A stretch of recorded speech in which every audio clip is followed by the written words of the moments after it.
Esta mañana vamos a ver la institución de la Cena del Señor, si es la nueva Pascua. ¿Sí? Lo vamos a ver desde Marcos 14, desde el 12 al 25. Dice: el primer día de la fiesta de los panes sin levadura, cuando sacrificaban el cordero de la Pascua, sus discípulos le dijeron: ¿dónde quieres que vayamos a preparar para que comas la Pascua? Y envió a 2 de sus discípulos y les dijo: id a la ciudad y os saldrá al encuentro un hombre que llevará un cántaro de agua, seguidle, y donde entrare, decid al señor de la casa: el maestro dice, ¿dónde está el aposento donde he de comer la Pascua con mis discípulos? Y él os mostrará un gran aposento alto ya dispuesto, preparad para nosotros allí. Fueron los discípulos y entraron en la ciudad y hallaron como les había dicho, y prepararon la Pascua. Y cuando llegó la noche, vino él con los 12, y cuando se sentaron a la mesa mientras comían, dijo Jesús: de cierto os digo que uno de vosotros que come conmigo me va a entregar. Entonces ellos comenzaron a entristecerse y a decirle uno por uno: ¿seré yo? Y el otro: ¿seré yo? Él respondiendo les dijo: es uno de los 12 el que moja conmigo en el plato. A la verdad, el Hijo del Hombre va según está escrito de él, mas ay de aquel hombre por quien el Hijo del Hombre es entregado. Bueno le fuera a ese hombre no haber nacido.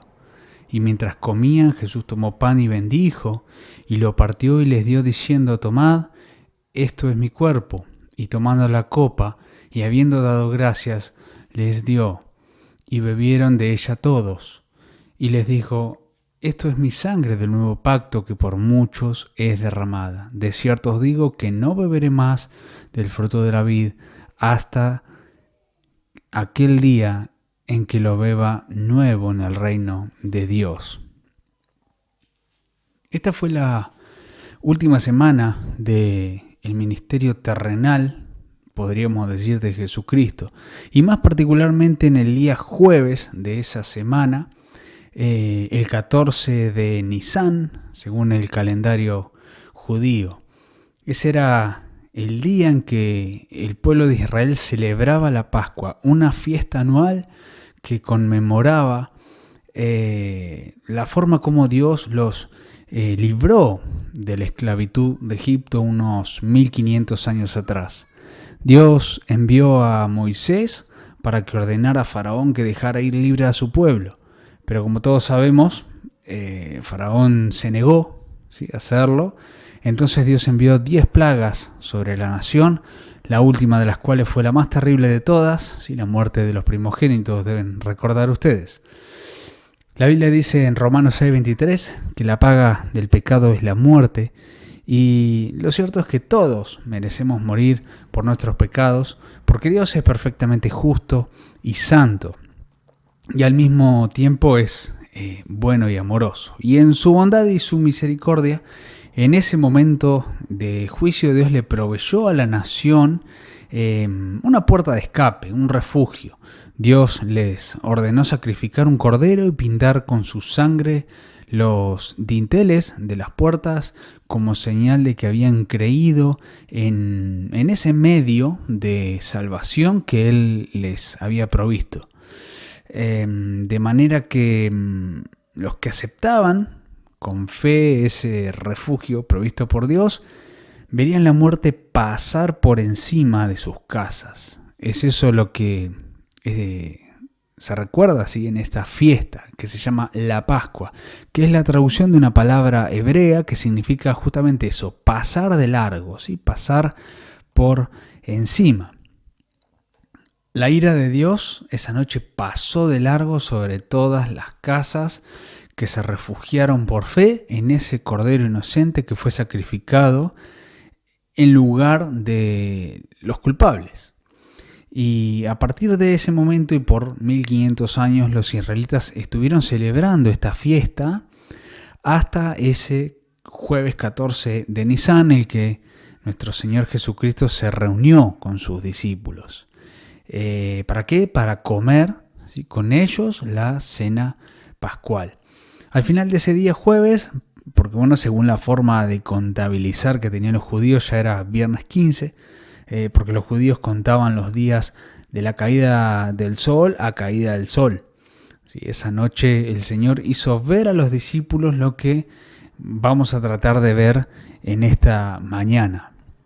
El Señor les hizo ver que aquella primera Pascua que Moisés había celebrado la noche antes del Éxodo no era más que una sombra, un símbolo que apuntaba hacia una realidad mucho más gloriosa, ¿sí? Que estaba a punto de llegar apenas unas horas más tarde. Y podemos ver en primer lugar los detalles de esta preparación. Si ustedes me acompañan ahí en Marcos 14, del 12 al 16, lo volvemos a leer. El primer día de la fiesta de los panes sin levadura, cuando sacrificaban el cordero de la Pascua. Este es un detalle que Marcos, y creo que Lucas también lo menciona en su narración. Sus discípulos le dijeron, sigue el texto: ¿dónde quieres que vayamos a preparar para que comas la Pascua? Por más de 3 años Jesús y sus discípulos habían estado predicando el Evangelio por toda Judea, por toda Galilea, sin una residencia fija, ¿sí? Y miles de peregrinos habían llegado a la ciudad de Jerusalén por causa de esta fiesta. La pregunta es, ¿dónde iban a encontrar ellos un lugar seguro en el cual pudieran comer todos juntos, Jesús y sus discípulos, la cena pascual? Porque recordemos que los líderes religiosos ya le habían puesto precio a la cabeza de Jesús. Los principales sacerdotes y fariseos habían dado órdenes claras de que si alguien sabía dónde estaba Jesús, que diera aviso para que lo atraparan, ¿sí? Le prendieran. En ese momento Jesús era uno de los más buscados de todo Israel. ¿Dónde o cómo iban a poderse reunir estos 13 hombres sin ser vistos? También había algo que los discípulos no sabían, que Jesús sí, y era que Judas ya había hablado con los principales sacerdotes de la ciudad. Los discípulos le preguntaban al Señor: ¿qué vamos a hacer? ¿Dónde entraremos? ¿Encontraremos, ¿sí?, un lugar en la ciudad de Jerusalén para pasar la Pascua? ¿Sí? Ellos estaban con esas preguntas. Y Jesús siempre está en control. Dice el versículo 13, y envió 2 de sus discípulos. Sin que Judas lo supiera, y por Lucas 22:8 sabemos que esos 2 discípulos eran Pedro y Juan. Y dice el texto: les dijo: id a la ciudad y os saldrá al encuentro un hombre que lleva un cántaro de agua, seguidle.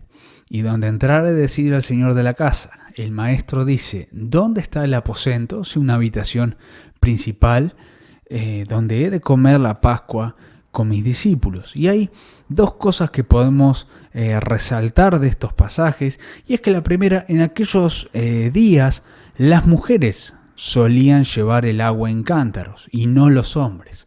Los hombres cargaban el agua en pieles, y así que era extraño encontrarse con un hombre cargando un cántaro de agua.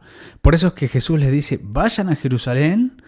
Ellos estaban en Betania, a unos 3 kilómetros al sur, y buscan en la calle a un hombre cargando un cántaro de agua. Así era fácil de encontrar ese detalle, tenía el Señor para que ellos tuvieran esa facilidad de encontrarlo. Y lo segundo es que no había manera, al menos para ellos, que Jesús pudiera saber de antemano que al entrar en la ciudad de Jerusalén, Pedro y Juan se iban a topar con este hombre. No es que ya habían acordado de antemano. Eso demuestra, digamos, el control y conocimiento sobrenatural de Jesús. Porque todas las cosas que sucedieron en aquel lugar no tomaron por sorpresa a Jesús. Él estuvo en total control de cada detalle que desembocaron en la cruz, ¿sí? Nada sucedió por casualidad. Sigue el texto y Él os mostrará un gran aposento alto, como dijimos, en una habitación principal, ya dispuesto. Preparad para nosotros allí. Fueron sus discípulos y entraron en la ciudad y hallaron como les había dicho y prepararon la Pascua. Todo sucedió exactamente como Jesús lo había descrito. El hombre les mostró la habitación donde se podían reunir esa noche y Dios ya había decretado todo lo que iba a pasar, incluso la traición de Judas. Y este sería el siguiente título o encabezado que podremos decir para esta segunda parte, ¿sí? El anuncio de la traición en los versículos 17 al 21.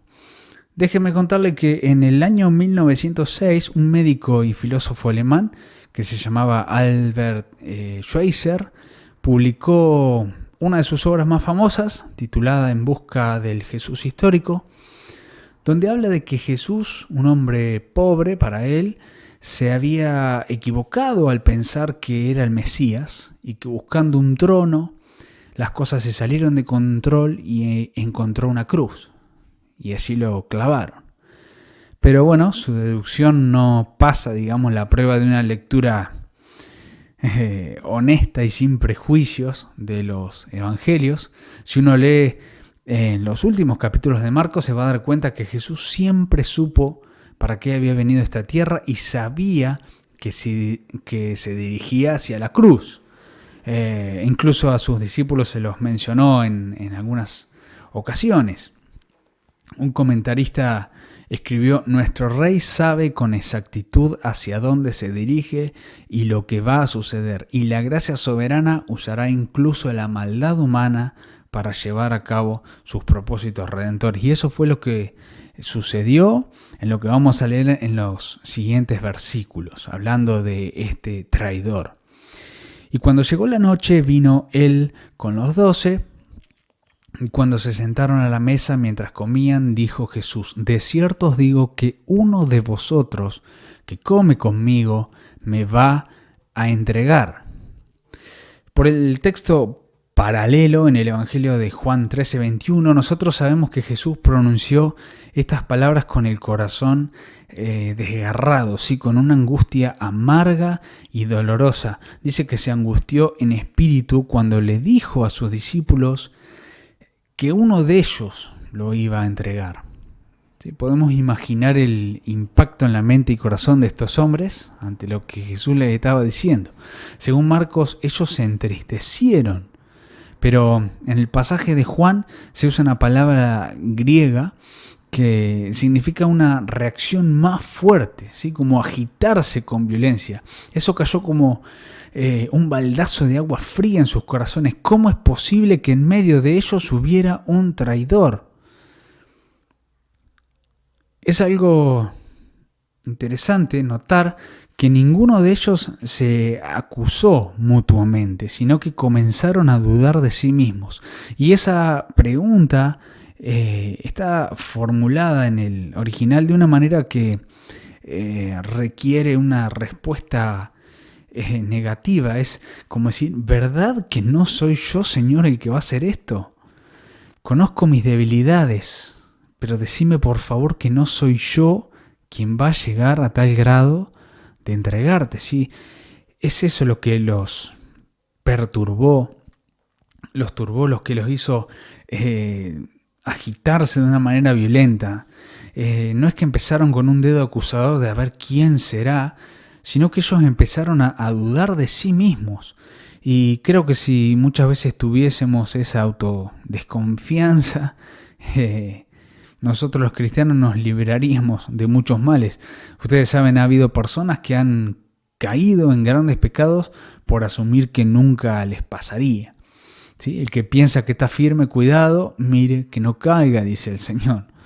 Nosotros somos muy débiles y para terminar bien nuestra carrera no debemos poner nuestra confianza en nuestras propias capacidades ni los años que tenemos en la fe, sino aferrándonos a la intimidad con el Espíritu Santo, como hablamos el domingo pasado, día a día para poder batallar y vencer con su ayuda el pecado que mora en nosotros. El versículo 19 dice: entonces ellos comenzaron a entristecerse y decirle uno por uno: ¿seré yo? Y el otro: ¿seré yo?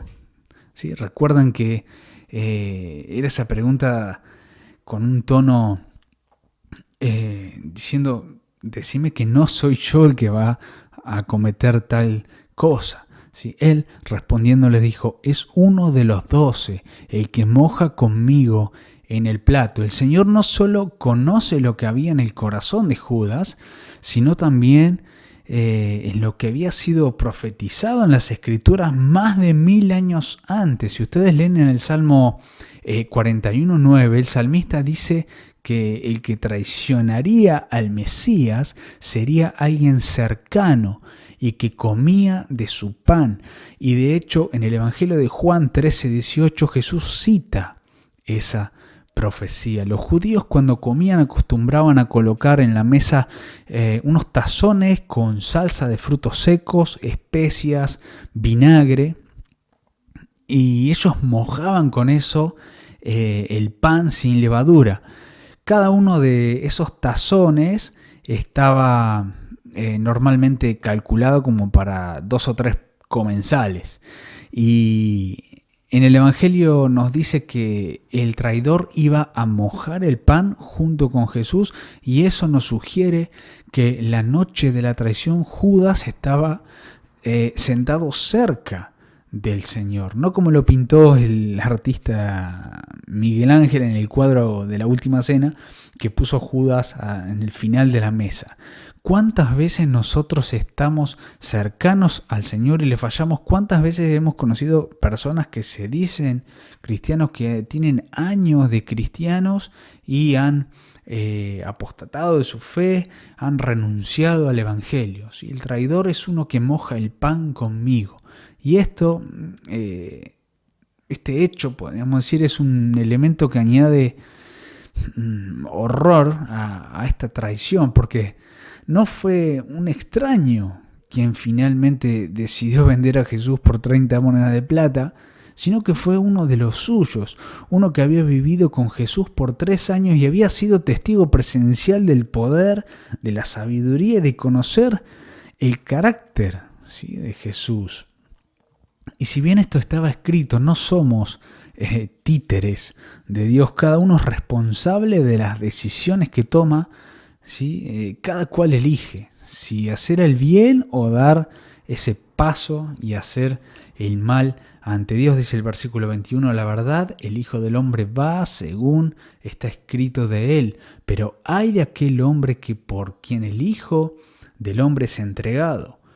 Bueno le fuera a ese hombre no haber nacido. Jesús tenía que morir y tenía que ser durante la Pascua. Los líderes y religiosos de Israel habían tomado la decisión de arrestar a Jesús y llevarlo a muerte después de la fiesta de Pascua. Esto lo pueden ver ustedes en todo el capítulo de Marcos 14, los versículos 1 y 2, habla de esto, de que ellos dijeron: no vamos a hacerlo durante la Pascua porque es una fiesta especial y esto puede generar un tumulto en el pueblo. No sabemos cómo van a reaccionar la multitud cuando vean que el que dice ser su Mesías está siendo arrestado por nosotros precisamente en una fiesta que levantaba y ponía a flor de piel el nacionalismo judío.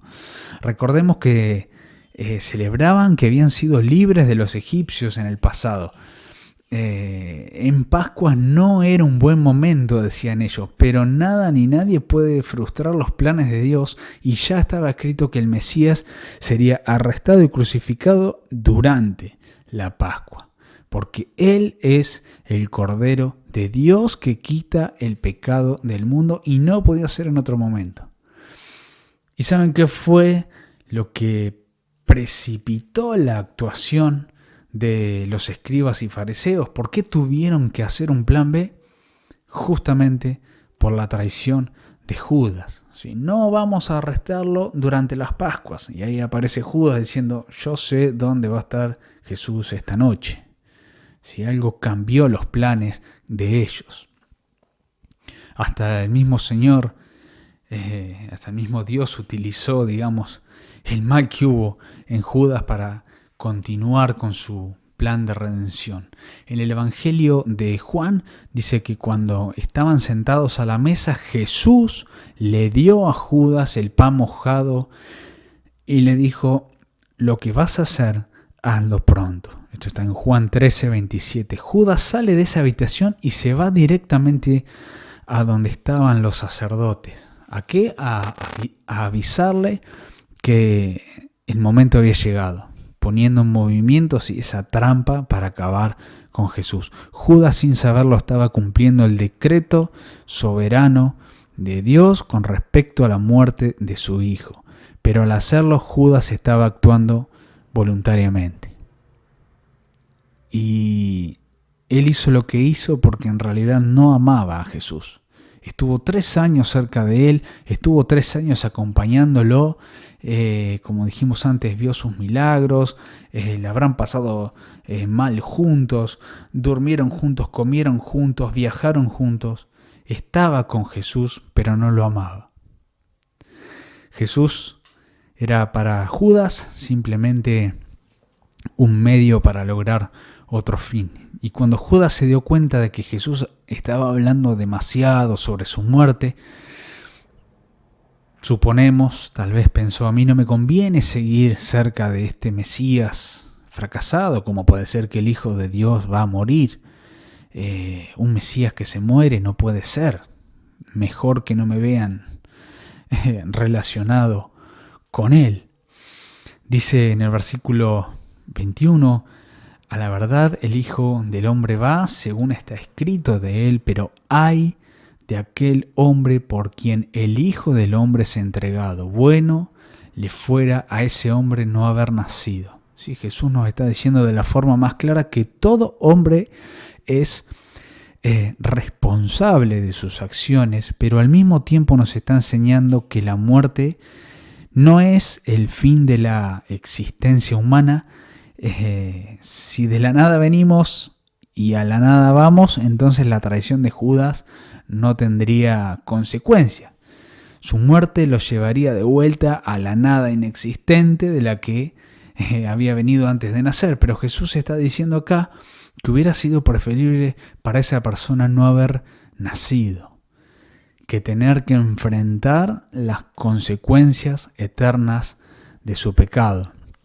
La Biblia nos enseña en Hebreos 9:27 que está establecido para los hombres que mueran una sola vez y después el juicio. ¿Sí? No hay reencarnación, ni luz en el túnel, ni regreso a vidas pasadas, ni nada de eso. Somos responsables de nuestra existencia. Estar vivo es una responsabilidad porque la vida termina en un tribunal, ¿sí? Cuando todos demos cuenta de lo que hemos hecho con ella. Un pastor decía que si no va a haber un juicio al final de esta vida es una broma muy pesada. Pero es acá donde entra en juego el significado de aquella primera Pascua que los judíos celebraron en Egipto la noche antes de su liberación. Dios en su inmensa bondad había provisto una salida de escape para poder perdonar nuestros pecados y al mismo tiempo mantener intacta su justicia. Y eso nos lleva al último punto, que es la introducción de una nueva Pascua a partir del versículo 22. Déjenme decirles antes que cuando los judíos celebraban la Pascua, ellos tenían que seguir algo así como una especie de guión. Respetar paso a paso el ritual. Había una serie de actos y palabras que ellos debían pronunciar y respetar meticulosamente. Por ejemplo, se colocaban en la mesa 4 copas de vino doblemente diluidas en agua y debían tomarse durante la cena en ciertos momentos específicos de la ceremonia, mientras el padre de familia bendecía el pan, la hierba, el vino, el cordero y explicaba el significado y el simbolismo de cada uno de esos elementos. Por ejemplo, el padre llevaba el pan y decía: este es el pan de nuestra aflicción, el que nuestros padres comieron en el desierto. Y así sucesivamente, ¿no? Con cada uno de los elementos. Pero ahora vemos la sorpresa en los judíos cuando de repente Jesús se aparta, podríamos decir, de ese guión que los judíos habían seguido por cientos de años. Es una sociedad estrictamente marcada por sus tradiciones y Jesús cambia por completo el significado de los elementos. Veamos qué dice el versículo 22. Y mientras comían, Jesús tomó pan y bendijo y lo partió y les dio diciendo: tomad, esto es mi cuerpo. En el Evangelio de Mateo dice: tomad, comed, esto es mi cuerpo. En otras palabras, este es el pan de mi aflicción, el pan que representa mi cuerpo, que será partido dentro de unas horas en la cruz del Calvario. Tomen y coman de este pan, pero de ahora en adelante, cada vez que lo hagan, no lo van a hacer en memoria del Éxodo, lo van a hacer en memoria de mí, como dice el texto de Lucas 22, 19. Ustedes imagínense el desarme de estructura que les provocó oír esto, ¿sí? ¿Qué pensaba Jesús de sí mismo? Que de repente decide cambiar el significado de una fiesta religiosa que servía de recordatorio a uno de los eventos más importantes en la historia de Israel. Pero el asunto no termina ahí. Marcos nos dice en el versículo 23 que inmediatamente después el Señor tomó en su mano una de las copas de vino. Dijimos que eran 4 copas las que se servían en esta ceremonia. Y por una serie de eventos que se han estudiado, posiblemente que la copa que haya tomado Jesús fuera la tercera de ese ritual. Y luego vamos a señalar por qué. Y él dice: esta es mi sangre del nuevo pacto que es derramada por muchos. En los días del Antiguo Testamento, los pactos eran literalmente ratificados con sangre, ¿sí? 2 personas entraban en pacto, partiendo un animal en 2 y pasando entre medio de las 2 mitades. Pero era una especie de juramento autocondenatorio, podríamos decir, si uno dejaba de cumplir su parte en el pacto. Es como decir: así me parta Dios si no cumplo lo que estoy prometiendo en este acuerdo pactado. De manera que lo que Jesús está diciendo a sus discípulos esa noche al levantar la copa es que Él había venido a introducir un nuevo pacto por medio del cual los hombres habrían de relacionarse con Dios a través del derramamiento de su propia sangre. Dice Mateo 26, 28, esta sangre es derramada por muchos para el perdón de los pecados. Fue el cuerpo de Jesús el que fue partido en 2 en la cruz del Calvario, y como resultado de ese sacrificio de sí mismo entró en vigencia este nuevo pacto entre nosotros y Dios. Ahora hay una nueva forma de relacionarnos con Él. En otras palabras, lo que Jesús está diciendo a sus discípulos esa noche es que no existe otra manera de tener una relación genuina con el Dios verdadero sino creyendo en Cristo por la fe, como el sacrificio sustitutivo dado por Dios mismo para el perdón de los pecados. Así como los israelitas comieron el cordero pascual la noche antes de su liberación en Egipto, esta última Pascua se llevó a cabo la noche antes de que Dios proveyera un medio de salvación y liberación por medio del sacrificio de su Hijo representado en ese cordero. Versículo 23, y tomando la copa y habiendo dado gracias, les dio y bebieron de ella todos. Y les dijo: esto es mi sangre del nuevo pacto que por muchos es derramada. Cuando leemos este relato en los 4 evangelios, vemos que Jesús dio gracias, bendijo el pan, bendijo la copa, pero ninguno de los evangelistas menciona el plato principal de esa noche. ¿Cuál era la parte más importante de la celebración de la Pascua? La parte más importante de la celebración de la Pascua llegaba cuando los israelitas se comían el cordero. ¿sí? El cordero inocente, el sustituto, el que había sido sacrificado para que la ira de Dios pasara de largo. Recuerdan que eso era lo que significaba la Pascua, pasar de largo. Pero sorprendentemente ninguno de los evangelistas menciona que esa noche hubiera un cordero en esa cena. Y alguien dijo una vez que no había cordero en la mesa porque el Cordero de Dios estaba sentado a la mesa. Jesús fue el plato principal esa noche porque Él es el Cordero de Dios que quita los pecados del mundo. Unas horas más tarde se iban a cumplir en Jesús las palabras del profeta Isaías 53, que habían sido escritas 700 años antes, que dicen: ciertamente llevó Él nuestras enfermedades, Él sufrió nuestros dolores, y nosotros le tuvimos por azotado, por herido de Dios, y abatidos los judíos al pie de la cruz decían: tú no confiabas en Dios, mira lo que ese Dios te ha hecho. Mas Él herido fue por nuestras rebeliones, Él fue molido por nuestros pecados, y el castigo de nuestra paz fue sobre Él. Y por su llaga fuimos nosotros curados. Todos nosotros nos descarriamos como ovejas, cada cual se apartó por su camino, mas Jehová cargó en Él el pecado de todos nosotros. Angustiado Él y afligido, no abrió su boca. ¿Sí? Pilato le decía: ¿es que no vas a defenderte?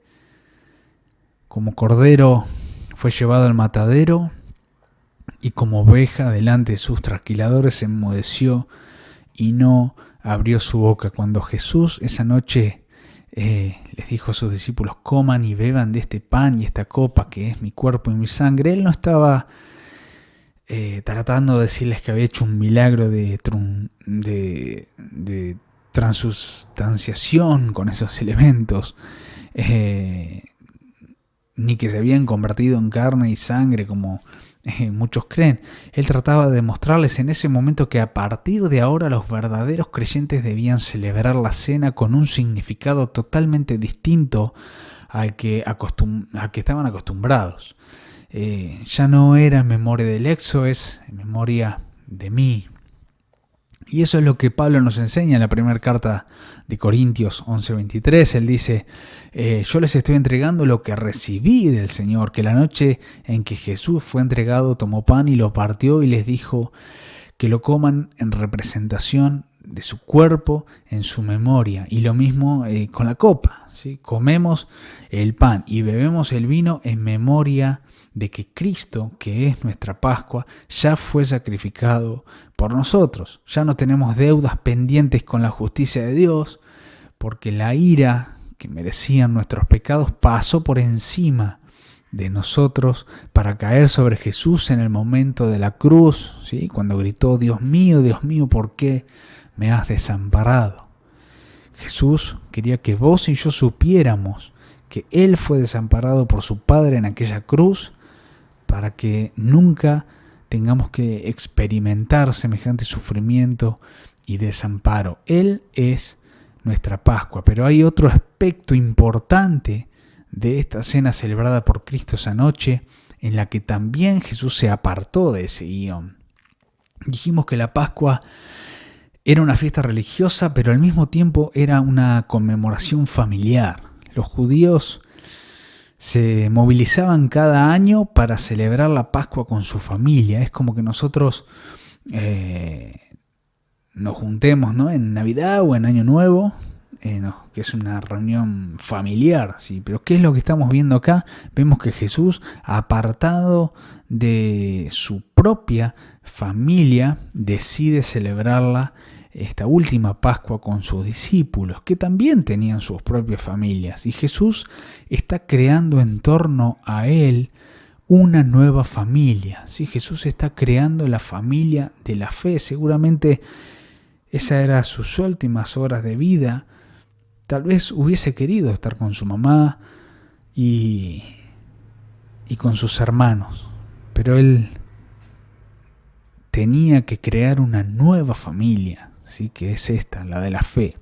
Es por eso que la Santa Cena no deberíamos tomarla de una manera individual, sino que es una comida para celebrar en familia, entre la iglesia, entre los hijos de Dios, entre los hermanos de la fe, con los que tenemos un vínculo espiritual que ni la muerte puede destruir. Aunque la salvación sí es individual, el cristianismo no nos permite vivir de una manera individualista, sino que tenemos un vínculo con otras personas que comparten nuestra fe. Y habíamos dicho que Jesús se saltó del guión, de lo tradicional, y fue con el tema de las copas. Hace un momento dijimos también que los israelitas durante la cena pascual tomaban 4 copas de vino, y que fue la tercera de esas copas que Jesús instituyó el nuevo significado de la Pascua al decir a sus discípulos que esa copa representaba el nuevo pacto en su sangre. Podemos preguntarnos entonces qué pasó con esa última copa, ¿sí? Porque los evangelios dicen que tomaron de esa tercera copa, cantaron ¿sí? un himno y se fueron. ¿Qué pasó con esa última copa? La más importante de la noche y la que cerraba la ceremonia de la Pascua. La respuesta la encontramos en el versículo 25. De cierto os digo que no beberé más del fruto de la vid hasta aquel día en que lo beba nuevo en el reino de Dios. El Evangelio de Mateo añade un detalle: os digo que no volveré a beber más de este fruto de la vid hasta aquel día que lo beba nuevo con vosotros en el reino de mi Padre. Cristo dejó en suspenso esa última copa para que esperemos expectantes su regreso y que juntos, todos juntos con Él, celebremos el comienzo de una vida por los siglos de los siglos, la vida eterna, juntos en el cielo. Dice el teólogo escocés Sinclair Ferguson: la copa que usualmente llevaba la Pascua a su fin, Cristo está diciendo que la bebería luego, al inicio de ese tiempo de comunión sin límites en el reino de Dios. Esa es la promesa de Jesús. Y hermanos, con ese sentimiento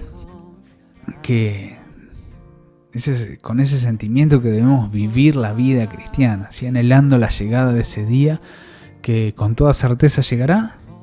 Todas las escrituras con respecto a Jesús se cumplieron aquella noche.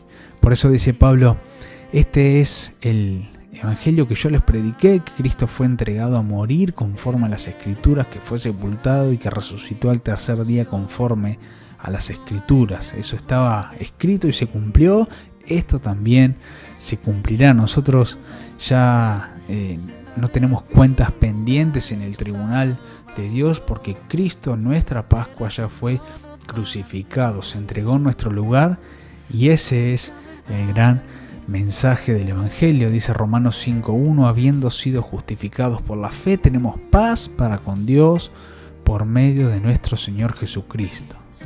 Tenemos paz para con Dios, a pesar de las aflicciones que podamos pasar en este mundo caído. El mundo nos perseguirá por causa mía, dice Jesús, pero podemos mirar al futuro con confianza porque fuimos comprados por Dios por medio de la sangre del Cordero, para que podamos experimentar una real e íntima comunión con Él. Cristo es nuestra Pascua, dijimos, y si vos estás sin Cristo esta mañana, déjame recordarte algo.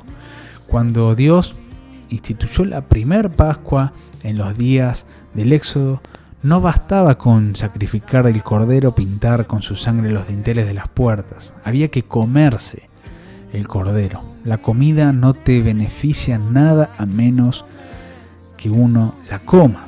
¿Sí? Puede ser muy rica, muy nutritiva, pero puede estar muy bien presentada, pero hay que comerla, ¿sí? Digerirla para beneficiarse de ella. De la misma manera, Cristo fue a la cruz, representando ese Cordero Pascual como nuestro sustituto inocente para pagar nuestra deuda con la justicia de Dios. ¿Por causa de quién? De nuestros pecados.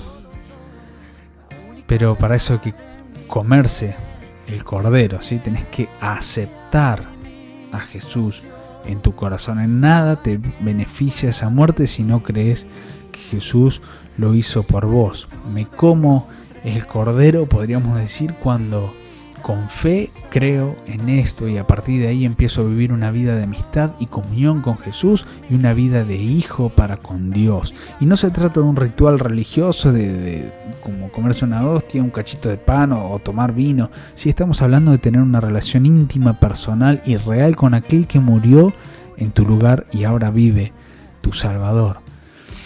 Confiando solamente en Él para el perdón de tus pecados. Yo soy el pan de vida, dice Jesús. El que viene a mí no tendrá hambre. El que cree en mí nunca tendrá sed. Comerse a Cristo es, entre comillas, ¿no? Es lo mismo que venir a Cristo. Es lo mismo que creer en Cristo. No hay obra, no hay ritual, no hay dinero que pague tu salvación. No puedes comprar ni sobornar a Dios con nada, ninguna obra, ¿sí? Para que perdone tus pecados y seas limpio y puro delante de Él. La única manera es creyendo en Jesús, su Hijo. Y de manera gratuita, ¿sí? Y por gracia recibís el perdón de tus pecados y el regalo de la vida eterna únicamente por medio de la fe. Entonces, y solo entonces, podrás vivir con la esperanza de participar aquel día en aquel banquete, ¿sí? Donde Jesús comparta el vino de esa última copa, ¿sí? De aquella copa. Y llama la atención que una de las figuras que más utiliza Cristo para referirse al paraíso celestial es una cena, ¿no? El reino de Dios es como un banquete, dice. Y vos estás invitado. Pero primero tenés que comer el cordero. Tenés que aceptar a Jesús, ¿sí? Vení ahora a Cristo porque Él prometió que no va a echar fuera ni darle la espalda a ningún pecador que se arrepiente y viene a Él en fe. Vení a Cristo y vivirás. Que el Señor te bendiga.